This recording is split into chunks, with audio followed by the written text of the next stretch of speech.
एक बार एक व्यक्ति अपने काम से लौटकर घर आया और साथ में पनीर लाया और अपनी पत्नी को कहा कि आज मेरे लिए बढ़िया पनीर की सब्जी बनाना, क्योंकि आज मैंने बहुत काम किया है और मुझे बहुत ज्यादा भूख लगी है और मुझे कुछ बहुत अच्छा खाना है। उसकी पत्नी कमरे से बाहर आई और पनीर लिया और कहा कि बिल्कुल आप हाथ पैर धोकर तैयार हो जाइए, मैं आपके लिए बहुत ही स्वादिष्ट सा खाना बनाती हूँ। वो व्यक्ति फ्रेश हो गया और टीवी देखने लगा और इंतजार करने लगा सब्जी के बनने का, ताकि वो उसे खा सके। किचन से बहुत अच्छी खुशबू आ रही थी। वो व्यक्ति बस सोच रहा था कि जल्दी से खाना बन जाए ताकि मैं अपनी भूख को मिटा सकूं। लगभग 1 घंटे के बाद खाना बनकर तैयार हो गया। स्वादिष्ट सा भोजन अब खाना लगने ही वाला था कि उस व्यक्ति ने अपनी पत्नी से पूछा कि खाने में नींबू है कि नहीं, क्योंकि मुझे पनीर की सब्जी में नींबू डालकर खाना है। लेकिन पत्नी ने कहा कि नींबू तो खत्म हो गए, आपसे कहा था, लेकिन आप भूल गए। व्यक्ति ने अपनी पत्नी से कहा कि रुको रुको, अभी खाना मत लगाओ, क्योंकि नींबू के बिना खाने में बिल्कुल मजा नहीं आएगा। तो मैं अभी गया और अभी नींबू लेकर आया। वो व्यक्ति वापस से कपड़े पहनकर तैयार हुआ और नींबू की पास वाली दुकान पर गया। जब वहां पर देखा तो नींबू नहीं थे। उसका दिमाग क्रोध से भर गया। उसने सोचा कि यार, उसके पास नींबू नहीं है, चलो थोड़ी आगे वाली दुकान पर जाता हूं, शायद वहां नींबू मिल जाएगा। वो थोड़ा और आगे गया, लेकिन वहां पर भी नींबू नहीं मिले। अब उसने सोचा, दूर की सब्जी मंडी चला जाता हूं, वहां से नींबू लेकर आऊंगा, क्योंकि नींबू के बिना सब्जी में मजा नहीं आएगा। करीबन आधे घंटे के बाद वो करीब के सब्जी मंडी में पहुंचा।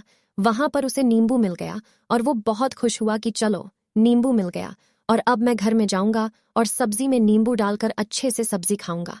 अब वह खुशी खुशी नींबू लेकर घर आया और अपनी पत्नी से कहा कि जल्दी से सब्जी गरम कर दो, रोटी गरम कर दो और नींबू काट, ताकि मैं अच्छे से खाना खा सकूं। अब थाली लगाई गई, सब्जी परोसी गई और नींबू रखी गई। उसकी पत्नी सामने ही बैठी थी और वो व्यक्ति थोड़ी देर के लिए कुछ सोच में पड़ गया। उसके बाद उसने नींबू की प्लेट उठाई और दरवाजे से बाहर की ओर फेंक दी और जोर जोर से चिल्लाने लगा, मैं जीत गया, मैं जीत गया। पत्नी ये देखकर घबरा गई कि कहीं ये पागल तो नहीं हो गए, इन्होंने सारे के सारे नींबू दरवाजे से बाहर की ओर क्यों फेंक दिया। उस पत्नी ने उस व्यक्ति पर चिल्लाया और कहा कि आप पागल हो गए हैं, अभी तो इतनी देर तक नींबू के बारे में पूछ रहे थे, और अभी जब नींबू घर पर ले आए और खाने बैठ गए तो आपने इन नींबुओं को दरवाजे से बाहर फेंक दिया और अब चिल्ला रहे हो कि मैं जीत गया, मैं जीत गया। पत्नी पूछी, आप किस चीज में जीत गए, हुआ क्या।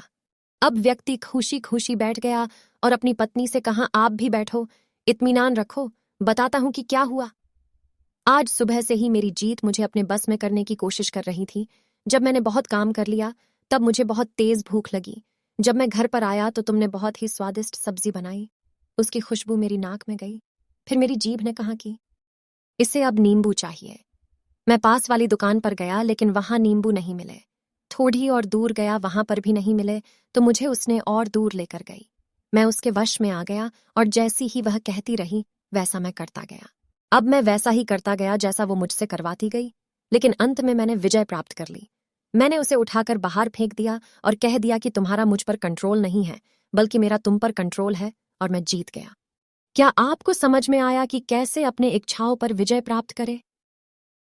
कई बार लोगों को शराब पीने की आदत लग जाती है और उस चक्कर में वो भटकते रहते हैं। यदि एक जगह नहीं मिलती तो दूसरी जगह जाए है, दूसरी जगह नहीं मिलती तो तीसरी जगह जाते हैं। और अक्सर युवाओं के साथ ऐसा जरूर होता है कि वो शराब पीने के लिए बैठते हैं, सारी शराब खत्म हो जाती है। उसके बाद एक ना एक व्यक्ति जरूर कहता है कि यार और चाहिए के चक्कर में शराब ढूंढने के लिए निकलते हैं।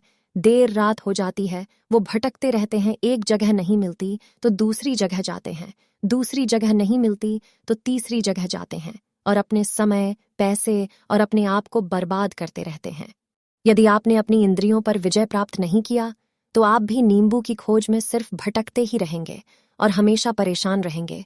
इसीलिए अपनी इंद्रियों पर काबू पाइए और अपनी जीवन को खुशी खुशी बिताइए।